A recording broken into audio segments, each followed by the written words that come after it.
사도행전 17장 10절에서 15절입니다. 사도행전 17장 10절에서 15절 말씀을 다 같이 우리 천천히 한 목소리로 봉독하겠습니다. 자, 시작. 밤에 형제들이 곧 바울과 실라를 베레아로 보내니 그들이 이르러 유대인의 회당에 들어가니라. 베레아에 있는 사람들은 데살로니가에 있는 사람들보다 더 너그러워서 간절한 마음으로 말씀을 받고 이것이 그러한가 하여 날마다 성경을 상고하므로 그 중에 믿는 사람이 많고 또 헬라의 귀부인과 남자가 적지 아니하나 데살로니가에 있는 유대인들은 바울이 하나님의 말씀을 베레아에서도 전하는 줄을 알고 거기도 가서 무리를 움직여 소동하게 하거늘 형제들이 곧 바울을 내보내어 바다까지 가게 하되 실라와 디모데는 아직 거기 머물더라. 바울을 인도하는 사람들이 그를 데리고 아덴까지 이르러 그에게서 실라와 디모데를 자기에게로 속히 오게 하라는 명령을 받고 떠나니라. 아멘. 네, 우리 초대교회 이야기를 사도행전을 중심으로 우리가 연대기 순으로 말씀을 묵상하고 있습니다. 우리 이제 많이 살펴봤습니다. 자, 사도행전이 몇 장까지 있습니까? 사도행전이 28장까지 있죠. 그래서 지금 몇 장 하고 있어요? 이제 17장을 하고 있으니까 반을 더 했습니다. 올해 다 끝날 수 있는지 잘 모르겠는데 아무튼 우리 오늘 이제 초대교회 이야기 이제 87번째, 87번째 우리 바울이 베레아에서 전도한 내용을 우리 함께 오늘 살펴보는 시간입니다. 우리 베레아 사람들 많이 들어봤죠, 그렇죠? 우리가 지난주에는 어디 지역을 전도하는 것을 살펴봤습니까? 지난주에 지금 바울이 지금 어디 있습니까? 어디 있다고 오는 거예요? 데살로니가 그렇죠. 자, 데살로니가 지역을 이제 전도하다가 거기서 근데 많은 폭동이 일어나서 이제 데살로니가에서 오래 머물 수가 없어서 이젠 어디로 가는 거예요? 베레아로 가는 거예요. 베레아. 지금 바울의 지금 몇 차 전도 여행을 살펴보고 있습니까? 2차 선교 여정을 살펴보고 있는 중입니다. 그래서 우리가 오늘 베레아에서 그럼 어떤 일이 있었는지 우리 함께 말씀을 함께 살펴보도록 할 텐데요. 오늘 이제 읽은 사도행전 17장 10절에서 15절 말씀을 중심으로 고상하고 이상적인 청중이라는 제목으로 함께 말씀을 나누고자 합니다. 자, 베레아 사람들은 굉장히 고상하고 이상적인 청중이었습니다. 아마도 설교자가 설교할 때 여기 청중들이 이렇게 있잖아요, 그렇죠? 근데 다양한 청중들이 있을 것 아닙니까? 근데 설교자 입장에서 가장 선호하는 이런 청중이 있으면 좋겠다. 설교자 입장에서. 자, 그런 설교에 정말 가장 좋은 청중들은 누구냐? 바로 베레아 사람들, 베레아 사람들. 왜냐? 고상하고 아주 이상적인 청중의 모습을 갖고 있습니다. 자, 여러분들 우리가 하나님의 말씀인 성경이 우리 기독교 신앙의 기초고 중심이죠. 자, 우리 모든 믿음은 뭐의 기초 위에 있는 것입니까? 말씀 위에 있는 것이죠. 따라서 우리 교회에서 가장 강조되는 것 중에 하나가 뭡니까? 말씀이에요. 가장 비중 있게 선포되는 것도 말씀이죠. 자, 그런데 참 이상하게 역설적이게도 오늘날 우리 한국교회 성도들이 가장 취약한 부분이 뭐냐? 말씀이에요, 말씀. 말씀이 막 난무하고 말씀이 막 홍수처럼 쏟아짐에도 불구하고 하나님의 말씀에 관해 직접적으로 이렇게 물어보면 잘 대답을 할까요, 못할까요? 너무나 공감하시는데요. 그만큼 우리가 말씀에 대해서 너무 중요하게 여기는 건 다 공감을 하는데 말씀에 관해 정작 물어보면 제대로 대답하는 사람들이 별로 없다는 것이 문제라는 것입니다. 자, 그것은 그만큼 말씀을 대하는 우리의 태도가 잘못되었다라는 것을 보여주고 있다는 것이죠. 자, 그런 측면에서 우리에게 가장 크게 귀감이 되는 말씀에 대한 태도가 좋은 청중들이 있다면 오늘 읽은 어디 사람들? 네, 베레아 사람들. 자, 베레아 사람들이 바로 목회자들이나 설교자들 입장에서 가장 이상적인 청중일 가능성이 많다라는 것입니다. 자, 그렇다면 우리 성도들이 모두 베레아 사람들과 같다면 얼마나 좋을까, 그렇죠? 설교자들은 항상 그런 마음이 듭니다. 자, 그래서 이 베레아 사람들에 대해서 오늘 함께 살펴볼 텐데, 자, 이 데살로니가에서 전도했던 바울과 실라. 자, 지금 2차 전도 여행에 합류한 지금 2차 선교팀의 멤버가 지금 누구입니까? 바울, 실라, 디모데, 누가? 일단 4명입니다. 4명. 자, 그런데 이 바울과 실라, 특별히 이 데살로니가에서 전도했던 바울과 실라가, 자, 데살로니가에서 유대인들의 폭동이 일어납니다. 왜냐? 막 바울과 실라가 말씀을 전했더니 많은 사람들이 막 따르는 거예요. 그러니까 유대인들이 막 시기 질투가 막 나면서 안 되겠다, 막 폭동을 일으켜가지고 막 바울을 잡으려고 그랬더니 뭐 야손의 집에가 쳐들어가가지고 했는데 바울이 이미 지금 피신한 상태입니다. 자, 그래갖고 데살로니가에 있던 그 형제들, 동료들이 밤을 이용해서 바울과 실라를 이제 베레아로 이렇게 보내게 된 것입니다. 자, 그래서 베레아에 도착한 이 바울은 자기에게 주어진 어쩔 수 없는 상황을 오히려 복음 전파의 기회로 선용하고 있는 모습을 볼 수가 있습니다. 자, 이곳 베레아에서도 바울은 이전에 다른 도시들에서 했던 그 사역의 패턴을 그대로 유지하게 되어집니다. 자, 베레아에도 유대인의 회당이 있었습니다. 그래서 지금 바울과 실라가 선교하며 전도하며 제일 먼저 가는 곳이 어디입니까? 회당입니다. 회당. 자, 바울은 랍비였기 때문에 회당에서 설교할 자격이 있었어요. 그러니까 제일 먼저 유대인들에게 먼저 복음을 전하는 것입니다. 그러니까 어딜 들어가는 거예요? 회당에 들어가는 것입니다. 자, 베레아에서도 마찬가지로 회당이 있었기 때문에 10절을 보니까 바울과 실라는 또다시 자기의 관례대로, 자, 베레아에 있는 어디에 들어가서요? 유대인의 회당에 들어가서 또 복음을 전하게 됩니다. 자, 베레아 사람들은, 자, 데살로니가 사람들처럼 사도 바울이 전하는 이 말씀을 아주 성실하게 들었고 또 복음을 들은 결과 많은 사람들이 믿게 되어지는 열매를 맺게 되어집니다. 자, 베레아라는 곳은 데살로니가에서 남쪽으로 한 64km 정도 떨어진 남쪽에 있었습니다. 자, 이제 그곳 사람들을 보니까 11절을 보니까 뭐라고 말씀하냐면 데살로니가에 있는 사람들보다 어떻다고 나왔습니까? 더 너그러웠다라고 말씀합니다. 여러분, 데살로니가 교회 지난주에 말씀드렸다시피 거기서도 복음을 듣고 믿는 사람들이 일어났잖아요. 그렇죠? 근데 데살로니가 사람들은 정말 복음을 빨리 받아들이고 그들의 믿음과 그들의 신앙이 그 지역까지 소문이 났어요, 안 났어요? 소문이 날 만큼. 자, 데살로니가에서도 사람들이 참 많은 좋은 반응을 보였는데 단지 유대인의 시기 질투 때문에 어쩔 수 없이 데살로니가를 떠나서 베레아로 갈 수밖에 없는 상황이었어요. 근데 베레아 사람들은 뭐라고 말씀합니까? 하나님의 말씀에 대해서 너그럽다라고 말을 하고 있다는 거예요. 자, 너그럽다라는 말은 무슨 말이냐면 고상하다는 말이에요. 관대하다라는 말입니다. 편견으로부터 자유로운 상태에 있는 사람들을 말하는 거예요.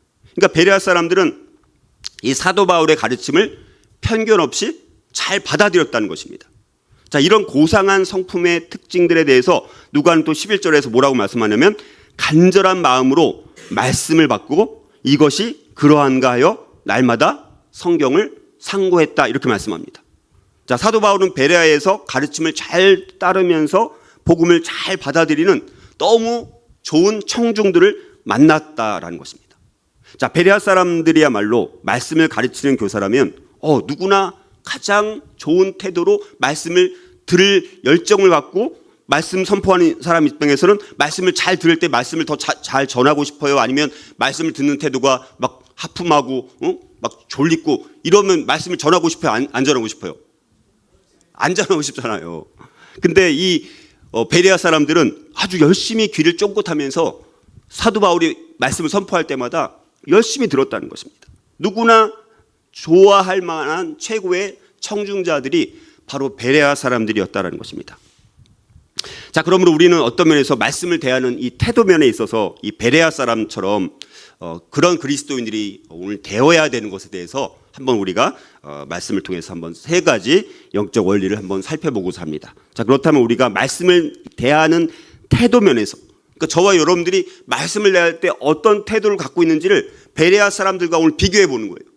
그래서 여러분들이, 우리 교회 모든 성도님들이 베레아 사람들처럼 그런 청중이 되어서 설교자 입장에서 가장 설교하고 싶은 청중들이 될 수 있다면 여러분들 이 설교라는 것은 말씀이라는 것은 상호작용입니다.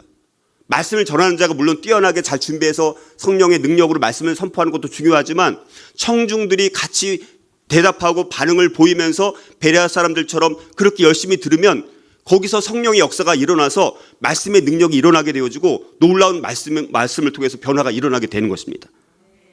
자, 그래서 말씀을 대하는 이 태도면에서 이런 고상하고 이상적인 청중이 되기 위해서 우리는 어떻게 해야 될까? 세 가지를 묵상할 텐데 첫 번째는요. 말씀을 사모하며 열린 마음으로 진리의 귀를 기울여야 합니다. 말씀을 사모해야 돼요. 우리가 딱 보면 앞에서 설교하다 보면 듣는 분 입장에서 말씀을 사모하는지 안 사모하는지 어느 정도 알 수 있는 거예요. 근데 막 말씀을 정말 듣고 싶어갖고 알고 싶어갖고 정말 진리를 알고 싶어서 복음을 알고 싶어서 그리고 열정을 가지고 열린 마음으로 들으려고 하는 태도가 있다는 것입니다. 그래서 말씀을 사모하며 열린 마음으로 진리의 귀를 기울여야 되는 것입니다. 오늘날 우리가 말씀에 깊고 심오한 진리를 깨우치지 못하는 가장 큰 요인이 무엇일까라고 하게 되면 아마도 타성에 젖어서 말씀에 대한 사모함과 열린 마음이 없기 때문이라고 볼 수 있습니다. 자, 그러나 이 베레아 사람들은 이 두 사도 바울과 실라로부터 간절히 하나님의 말씀을 받았다는 것입니다. 간절한 마음으로 말씀을 받았다라는 것은 베레아 사람들이 열린 마음으로 개방성을 가지고 진리의 귀를 기울였다는 것입니다. 자, 베레아 사람들은 하나님의 말씀을 올바로 깨닫기 위해서 사모하는 마음과 간절히 기도하는 마음으로 사도들의 가르침에 귀를 기울였습니다. 자, 베레아 사람들은 높은 신분의 사람들, 헬라의 어떤 귀부인들도 있었고 또 많은 유대인들도 있었지만 자, 그 사람들은 높은 사람이라고 해서 거만하게 이런 태도가 아니라 높은 위치에 있었음에도 불구하고 자신의 신분과 위치를 다 내려놓고 음식을 구하는 굶주린 어린 아이들처럼 하나님의 말씀을 그런 태도로 받았다는 것입니다. 자, 예수님도 마태복음 18장 3절 4절에 보면 진실로 너희에게 이르노니 너희가 돌이켜 어린 아이들과 같이 되지 아니하면 결단코 천국에 들어가지 못하리라. 그러므로 누구든지 이 어린 아이와 같이 아니하면 어린 아이와 같이 자기를 낮추는 사람이 천국에서는 큰 자니라. 이렇게 말씀합니다. 자, 어린 아이와 같은 심령이 된다는 것은 다시 말하면 어린 아이와 같은 심령이 된다는 것은 뭘까? 지금 베레아 사람들이 바로 그런 심령으로 하나님의 말씀을 들었다는 것이죠. 자, 그 심령은 마가복음 4장에 보면요. 결실을 맺는 좋은 밭에 대해서 말씀합니다. 그렇죠? 네 가지 밭에 대해서 말씀하죠. 자, 그래서 우리가 고상하고 이상적인 청중이 되기 위해서는 길가밭이라든가 돌밭이라든가 가시떨기 밭이라든가 좋은 밭 가운데 우리의 심령이 무슨 밭이 되어야 합니까? 좋은 밭이 되어야 돼요. 좋은 밭. 자, 우리의 심령이 첫 번째가 무슨 밭이 차면 길가밭입니다. 길가밭. 사람들이 많이 밟고 지나가는 길가밭이 되면 안 된다는 거예요. 자, 길가밭의 마음이라는 건 뭡니까? 하나님보다 사람을, 성경보다 인간적인 방법을, 진리보다 세상을 더 좋아하고 의존하는 닳고 다른 세속적인 마음을 비유하는 것입니다. 씨앗이 뿌려짐과 동시에 곧바로 새가 먹어버립니다. 그래서 길가밭은 말씀의 씨앗이 떨어지자마자 사탄에게 빼앗기게 되고 이런 마음밭의 사람에게는 말씀을 뿌리를 내릴 수가 결코 없어지는 것이죠. 두 번째, 우리의 심령이 또 돌밭, 돌짝밭이 되어서도 안 되는 것이죠. 굳어진 인간관, 물질관, 성공관에 대한 견고한 고정관념, 편견, 용서하지 못하는 응어진 마음, 이런 것이 뽑히지 않고 가득 남아있는 마음을 말합니다. 이 돌밭은 반응이 제일 좋기는 또 해요. 곧 즉시 기쁨으로 받아요. 말씀이 참 좋은 것 같아요. 근데 싹이 나다 곧 죽어버립니다. 자, 이런 마음밭은 자기 기준이 너무 강해갖고 말씀을 자기 기준으로 다 재단을 해버립니다. 자기 확신이나 주장이 강한 이 돌밭 같은 마음은 말씀이 자기 뜻에 부합할 때는 참 내 생각이랑 똑같네, 열광적인 반응을 보이며 수용합니다. 자, 그런데 그런 마음은 말씀이 자기 생각과 배치할 때는 견디지 못하고 거부하기 때문에 말씀이 곧 시들어버립니다. 열매를 못 맺는 거예요. 자, 세 번째로 우리의 심령이 이 가시떨기밭, 가시밭이 되어서도 안 되는 거예요. 가시밭은 뭡니까? 무엇을 먹고 마시고 입을가에 몰두해서 또 더 부해지기 위해서 더 유명해지고 더 성공하기 위한 것에 집착하는 마음입니다. 감각적인 쾌락에 치중하는 마음이에요. 한국 교회 제일 많은 밭이 요 세 번째 가시떨기 밭이라고 합니다. 자, 그러나 뭡니까? 자, 싹은 나요. 근데 시들어 죽어요. 가시떨기도 같이 자랍니다. 결실하기 전까지 자랍니다. 그러나 결실지 못하고 열매가 없는 거예요. 외형적으로만 완전한 식물의 모습을 갖추게 됩니다. 자, 이처럼 이생의 염려와 재물과 향락을 쫓는 사람은 평생 신앙생활을 한다 할지라도 하나님께서 원하시는 열매까지는 맺지 못하는 안타까운 그 자리까지, 열매 조금만 더 넘어가면 열매를 맺을 텐데 열매를 못 맺는 거예요. 자, 그래서 우리가 고상하고 이런 이상적인 청중이 되기 위해서는 우리의 심령이 마지막 어떤 밭이 되어야 되냐면 좋은 밭이 되어야 돼요. 좋은 밭. 좋은 밭은 지금 말씀드렸던 세 가지 이 밭에 있는 요소들을 다 제거하는 거예요. 그래서 하나님의 말씀을 받는데 방해되는 것들을 다 제거시킨 거예요. 이런 세 가지 마음을 제거한 좋은 밭의 그리스도인들에게는 말씀이 어떻게 됩니까? 역동적으로 역사해서 자기의 능력으로서는 기대할 수 없을 만큼의 열매가 맺히게 되는 거예요. 내 능력으로는 할 수가 없는데 내가 좋은 밭만 되면, 그 말씀이 내 밭에 심겨지기만 하게 되면, 이 베레아 사람들처럼 그런 심령만 될 수 있다면, 그래서 엄청난 열매를 맺는 거예요. 몇 배? 30배? 60배? 100배 열매를 맺는다는 거예요. 여러분들 10배 결실 맺고 싶어요? 100배 결실 맺고 싶어요? 네, 100배죠, 100배. 말씀이 한 말씀 떨어졌어요. 근데 거기서 100배의 결실을 맺을 수 있다면 얼마나 엄청난 결실을 맺을 수 있느냐라는 것입니다. 그거는 뭐예요? 우리가 다 앉아있다고 좋은 밭이 아닌 거예요. 내가 어떤 밭으로 내가 말씀을 듣고 내가 앉아있느냐, 말씀을 듣는 태도에 있어서 어떤 태도가 되느냐가 중요하다는 것입니다. 자, 그런데 이 베레아 사람들의 심령은 이런 좋은 밭의 심령이었다는 거예요. 자, 우리들도 이 베레아 사람들처럼 말씀을 사모하며 경청해야 되는 것입니다. 하나님의 말씀을 들을 때마다 한마디 한마디를 놓치지 않기 위해서 긴장을 풀지 않고 간절한 마음으로 하나님의 말씀을 받아야 되는 것입니다. 사모하며 듣는 말씀은 우리에게 영의 양식이 되어서 우리의 믿음을 키우고 우리의 영혼을 살찌우게 되는 것입니다. 자, 두 번째로, 자, 말씀을 대하는 태도 면에서 고상하고 이상적인 청중이 되기 위해서 우리는 또 어떻게 될까요? 두 번째는요, 부지런히 말씀을 실제적으로 연구하고 살펴보아야 합니다. 부지런히 말씀을 실제적으로 연구하고 살펴보아야 돼요. 오늘날 이 베레아 사람들처럼 열심히 말씀을 받고 성경을 이렇게 열심히 살피는 사람들을 찾기가 쉬울까요? 어려울까요? 별로 없습니다. 특별히 지금 이 시대는 무슨 시대라고 말합니까? 포스트 모더니즘 시대라고 말하는 거죠. 자, 이 포스트 모던 시대에는 어떤 걸 강조하냐면 우리 안에 내재하는 보편적이고 절대적인 진리를 강조하는 것이 아니라 각각의 개별적인 진리를 강조합니다. 그러니까 진리라는 것은 주관적인 거예요. 자기가 맞다고 진리라고 생각하는 것이면 진리인 거예요. 다른 사람 인정하든 성경에서 인정하지 않든 그냥 자기가 주관적으로 인정이 되면 진리인 거예요. 상대적인 것입니다. 사람들은 객관적인 지식의 개념과 영원하고 불변한 진리의 개념을 배격하는 시대입니다, 지금. 그리고 사람들은 책을 연구하는 일에 점점 덜 익숙해지고 있어요. 맨날 뭐만 보는 거예요, 맨날. 책을 보는 대신 뭘 봐요? 책을 보는 게 아니라 뭘 봅니까? 맨날 스마트폰 보는 거예요, 맨날. 그러니까 책을 점점 멀리하게 됩니다. 점점 책과 멀어지게 되는 거예요. 그러니까 말씀을 풀어서 설교하는 강해 설교자들 입장에서는 사람들이 이런 말씀하면 싫어하는 거예요. 어떤 걸 좋아하는 거예요? 아주 그냥 유머 있고 재미있고 자기의 듣고 싶은 거를 듣게 만드는 그런 말씀을 찾아서 다니고 말씀을 막 풀어서 자세하게 막 설명하면 그때부터 벌써 얼굴이 인상 쓰면서 빨리 설교 끝내라는 식으로 이렇게 쳐다보게 되는 것입니다.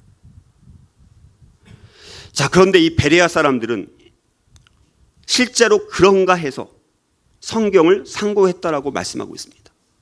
다시 말해서 참으로 그 말씀이 정말 진리이고 삶에 적용시킬 수 있는 것인가 연구하고 공부했다는 말씀이에요.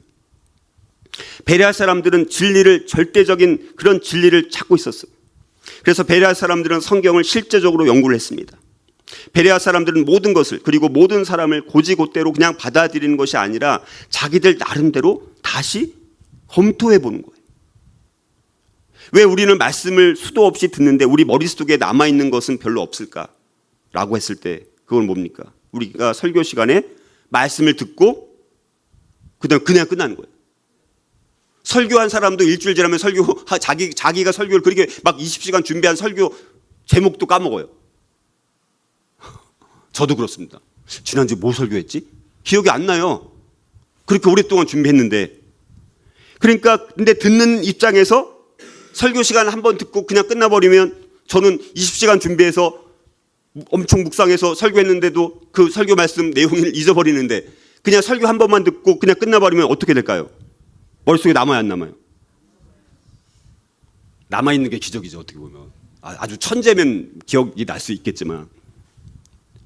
그래서 우리도 말씀을 듣고 끝나는 것이 아니라 진짜 그 말씀이 정말 그런가 하고 자기가 확인해보고 검증해보는 시간이 우리에게 필요한 것입니다. 많은 그리스도인들이 그저 습관적으로 교회에 나와서 하나님의 말씀을 듣고 있다는 거예요. 그러나 그런 태도는 결코 하나님의 말씀을 올바로 깨닫지 못할 뿐만 아니라 삶에 적용시키는 것도 어렵게 된다는 것입니다.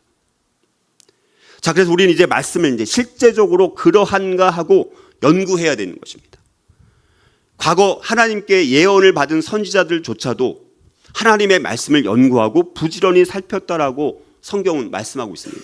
베드로전서 1장 10절 11절에 보니까 이 구원에 대하여는 너희에게 임할 은혜를 예언하던 선지자들이 연구하고 부지런히 살펴서 자기 속에 계신 그리스도의 영이 그 받으실 고난과 후에 받으실 영광을 미리 증언하여 누구를 또는 어떠한 때를 지시하시는지 상고하니라.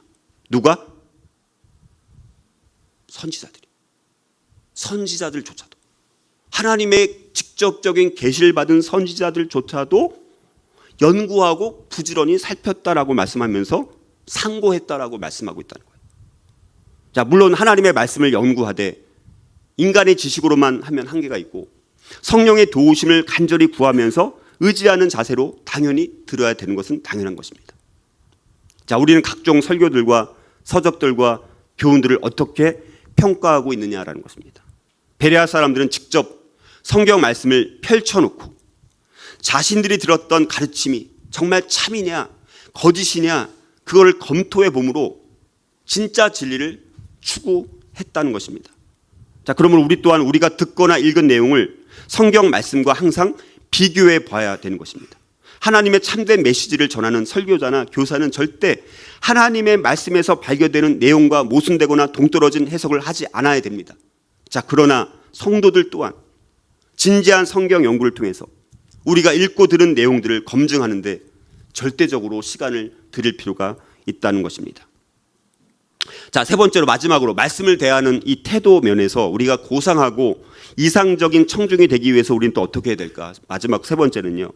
자, 중요한 것은 그렇게 들어요. 그렇게 살펴봅니다. 그래도 안 돼요. 어떻게 해야 됩니까? 결실할 때까지 열매를 30배, 60배, 100배 맺을 때까지 날마다 영의 양식인 말씀을 묵상해야 된다는 것입니다. 자, 11절 계속 보니까 베레아 사람들은 날마다 말씀을 상고했다고요. 어쩌다 한번 상고한 게 아니라 날마다 말씀을 상고했다라고 말씀합니다. 자, 베레아 사람들은 단지 일주일에 한 번 안식일에만 바울을 만나는 것이 아니라 날마다 바울을 만나서 날마다 매일 대화를 나누면서 성경을 상고했습니다.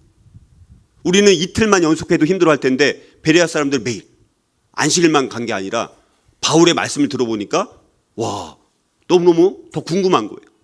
그게 정상인 거예요, 사실. 하나님의 말씀을 들으면 더 알고 싶고 더 깨닫고 싶고 더 구체적인 내용을 궁금해하는 것이 정상인 거예요, 사실은.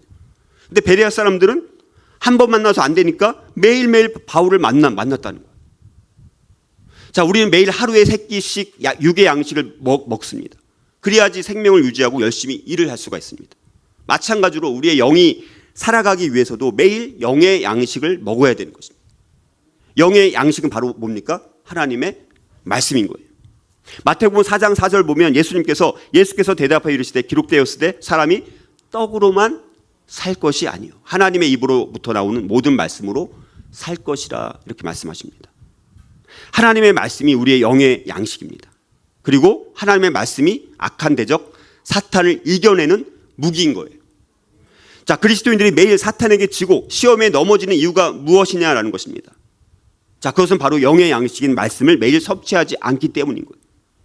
자, 그리스도인이라고 할지라도 영적으로 허기진 상태에서는 사탄의 공격을 막아내기가 쉽지 않습니다. 우리가 배가 고프면 허기진 상태에서 뭘 하려면 힘이 있어 없어요? 힘이 없습니다. 영의 양식도 마찬가지입니다. 매일매일 영의 양식을 먹어야 되는데 영의 양식을 먹지 않았어요. 근데 자기는 영적으로 잘 못 느끼면 그것도 심각하죠. 자, 그래서 영적으로 허기진 상태가 되면 사탄이 그때 공격을 또 하는 거예요. 잘 먹어서 영으로 영의 양식을 많이 먹어서 충만했을 때는 공격하지 않아요. 왜냐하면 공격해도 안 넘어지니까 사탄이 그걸 알아요, 몰라요? 아는 것이죠. 근데 보니까 저 사람 영의 양식 한 3일 동안 열심히 먹었어요. 영의 양식. 야, 저 사람 3일간 부흥회를 참석했습니다. 근데 4일째 되는 날 이제 갑자기 좀 너무 힘드니까 안 갔어요. 그래서 막 영의 양식을 안 먹으니까 사탄이 그때 공격하는 거죠. 그때. 자, 그리고 영적인 무기가 없는 상태에서 사탄을 담대히 대적하는 것도 불가능한 거예요. 자, 우리는 주님께서 말씀으로 사탄을 물리쳤다는 것을 기억할 필요가 있는 거예요. 자, 우리 그리스도인들에게 또 필요한 것은 중요한 것은 뭐냐? 말씀을 묵상하되 언제 묵상하냐? 주야로 종일에 걸쳐서 묵상을 할 것을 말씀합니다. 그러니까 쉽게 말하면 소가 여물을 먹고 어떻게 합니까? 되새김질을 하잖아요. 되새김질. 우리도 되새김질을 하는 게 중요합니다. 그게 묵상이죠. 우리가 성경을 보면 묵상이란 단어는 근데 항상 뭐랑 같이 나오냐면 그냥 묵상하라, 묵상해야 된다라고 나오는 게 아니라 거기에 항상 붙어 나오는 단어들이 있습니다. 그게 뭡니까? 주야로. 그러니까 묵상이란 말이 나오면 주로 뭐가 나오냐? 주야로, 종일, 밤낮 이런 단어가 항상 붙어 있습니다. 여호수아 1장 8절을 보면 이 율법책을 내 입에서 떠나지 말게 하며 주야로 그것을 묵상하여. 주야로 그것을 묵상하여. 이렇게 말씀합니다. 시편 1편 2절에도 오직 여호와의 율법을 즐거워하여 그의 율법을 주야로 묵상하는도다. 시편 119편 97절도 내가 주의 법을 어찌 그리 사랑하는지요 내가 그것을 종일 작은 소리로 읊조리나이다. 이렇게 말씀합니다. 우리는 하나님께서 가상히 여기실 만한 묵상이 있는 삶을 추구해야 돼요. 말씀을 읽고 나서 묵상하지 않으면 아무 소용이 없는 거예요. 말씀을 듣고 한 번 듣고 절대로 그 말씀이 역동적으로 살아서 역사하지 않습니다. 그거를 되새김질하고 또 되새김질을 해가지고 잘게 곱게 씹고 또 씹어서 내 것으로 잘 소화하고 받아들일 때 영의 양식에 대해서 그거 역사하는 힘이 커지는 거예요. 그 말씀의 능력이 생기는 것입니다. 개인적으로 깊이 묵상하고 연구하여 깨달은 그 진리는 그냥 접시에 담아서 전달되는 관념들보다 언제나 더 명료하고 더 생명력 있고 더 귀정한 말씀으로 남아있게 되는 것입니다. 자, 그래서 성경의 최종 해석자는 설교자가 아닌 설교를 듣고 그것을 깊이 묵상해서 자신의 삶에 적용하는 성도들인 거예요. 말씀에 대한 개인 연구와 묵상을 통해서 하나님의 진리를 발견하는 것은 참으로 커다란 기쁨이 있다는 것입니다.